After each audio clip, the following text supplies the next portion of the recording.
Гэтую шэрую ніву у акрузе ведае кожны. Для Тамары Кудан аўтамабіль даўно стаў другім домам і мабільным офісам адначасова. Тут за рулём яна праводзіць амаль увесь дзень, асабіста правяраючы кожны метр сваіх тэрыторый. Зараз на парадку дня будучы ўраджай. Кіраўнік упэўнена, ніякія справаздачы не заменяць асабістага моніторынгу. Ёй важна самой убачыць, як ідзе праца і пагутарыць з людзьмі ў полі. В день сколько ты примерно гектар 120-130 выжимаешь? Да. А вот по секрету скажи мне, а можно выжать 150, но не за 7, а за 8-9 часов?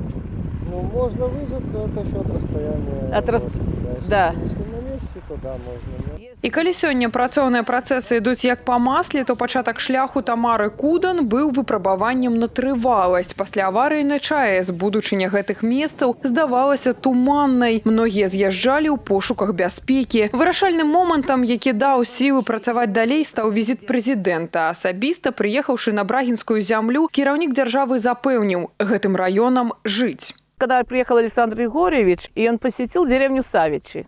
А тогда самоселы отселялись в Светлогорске, и они попросили, чтобы, приехали назад. Ну и, естественно, не хватало техники, и он тогда им сказал, что Брагину быть, и вы тоже. И я вам помогу. И первая помощь пришла в виде комбайна «Лида».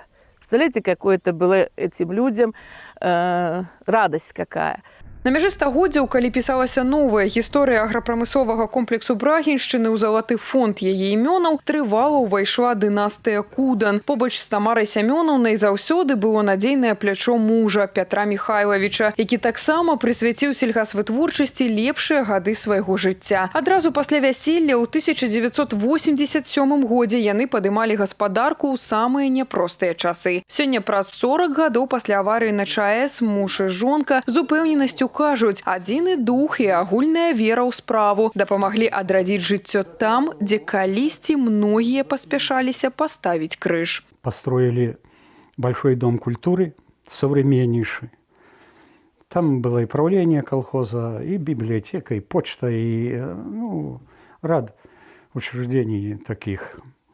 Уже когда заходил вопрос, уезжать ли или оставаться, уже ни у кого мыслей таких не появлялось. Сёння Пётр Михайлович на заслужаным адпачынку, але сямейная вахта ў сельскай гаспадарцы працягваецца. Галоўным сваім дасягненнем за гэтыя дзесяцігоддзі Тамара Сямёнаўна лічыць зусім не дошкі гонару або высокія ўзнагароды. Для яе куды важней адданасць людзей, якія засталіся тут. І тое, што калісьці іх сям'і удалося даказаць. На гэтай зямлі можна і трэба жыць. Тацяна Піменёнкова, Сергей Калацэй, тэлерадыёкампанія «Гомель».